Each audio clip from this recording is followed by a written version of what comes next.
like to talk to you today about rapture. Uh, the rapture doctrine basically got started back in the early 1800s, or at least let's say the mid 1800s, by Darby and I believe Schofield. It had to do with a prophecy that was received by a young Christian convert, I believe in Scotland. Her name was Margaret MacDonald, and for a long time I had basically said that her prophecy that she had gotten was false, blah blah blah. But it turned out actually that her thing, or her record of the thing, I had read it, really had nothing to do about rapture, but somehow it got interpreted by others as rapture. And then she, at a later writing, said that that she doesn't know where these other people got this thing about rapture about from what she got. But it was a pretty powerful thing that she got. She was pretty young, both in the Lord and also in terms of age when that. I think she's like her late teens, early teens. So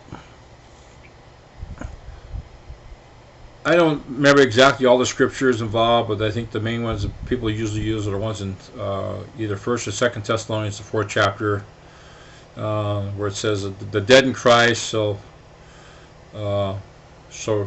rise first, and then we which remain shall be caught up with the Lord in the air. Okay. The word coming in the Greek is the word parousia. Parousia, which just means his presence. Jesus is coming, parousia, his presence, in the clouds, plural. The word clouds in the Greek is nephele, N-E-P-H-E-L-E. Nephos, which is singular. For some reason in the Greek it's reversed as it is in English. Anything with the S ending is singular as opposed to plural. But rather than to impress you with my lexicography here, relative to the Greek, these clouds were a symbolic reference to people. They were not have anything to do with atmospheric clouds in the skies. Now, yeah, there was a thing in the Old Testament where the Shekinah glory, or the presence of the Lord, if you will, same words but different meaning, where during the time of Moses was going through the wilderness, was it the pillar of fire by day and the cloud, pillar of fire by night, I mean, and the cloud by day. But that was a theophany. That was a different situation. There was a different contextuality. The clouds here, all throughout the New Testament, whether it be cloud or clouds, all referred to people. Even in one sense, in other verses, it referred to people who weren't well grounded in the Lord.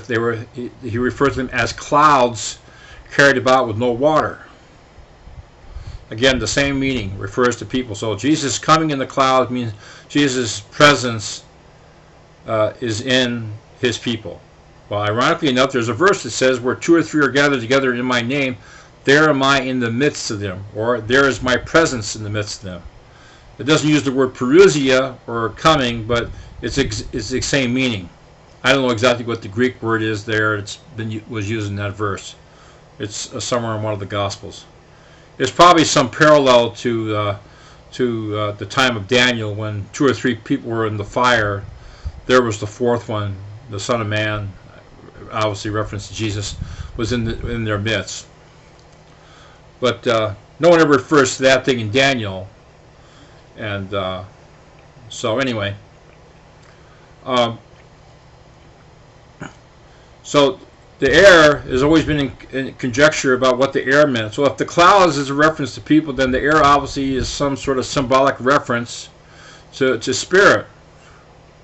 And by the way, the dead in Christ are not the ones that are physically dead in Christ. If you look at the Greek concordance, lexicon, whichever, what have you, you'll find out that the dead in Christ are the ones that are backslidden, the ones that are spiritually dead. They should be caught up first, and then we which are alive in Christ, not necessarily alive in the body, physical body, but we which are alive shall also be caught up, and there shall we ever be.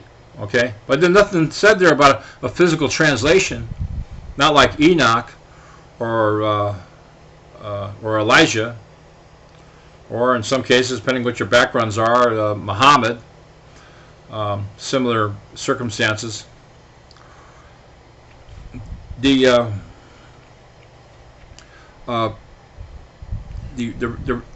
rapture, I think there's even a word rapto in the Greek.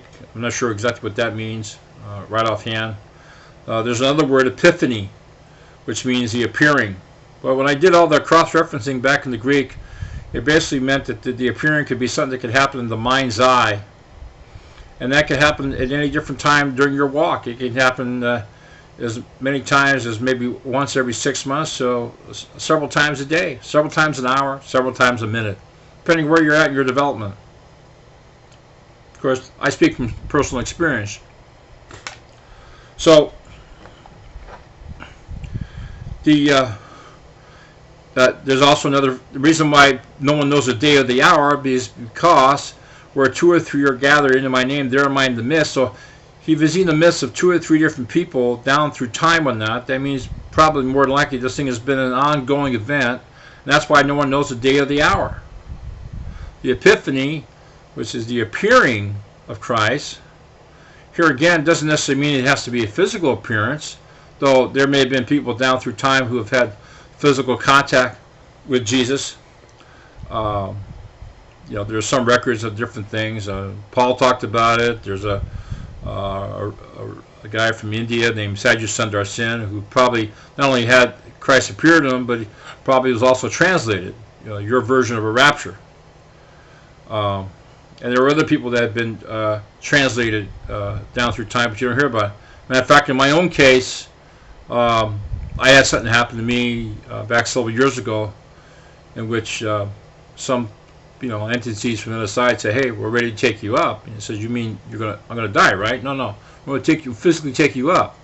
And I said, "Well, I want to stay here and finish my program, finish what I have to do." Because at that time I was upset about something, and so they were willing to take me out, in regards to the thing that was troubling me at that time.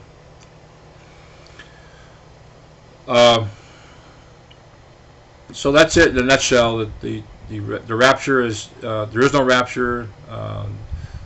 There's his presence, his parousia is coming, and the clouds is a reference to people, and the air would most likely have to be with spirit. Dead in Christ are the ones that are spiritually dead. We which are alive, which may not necessarily mean we might be physically dead as well, but yet spiritually alive, and may also still be in a physical body, will be caught up in the air too. The marriage to Christ can happen any time in your lifetime if you choose to have it. It goes by different names. Full stature of Christ, you become a son, sonship, so on, blah blah. Anyway, that's that.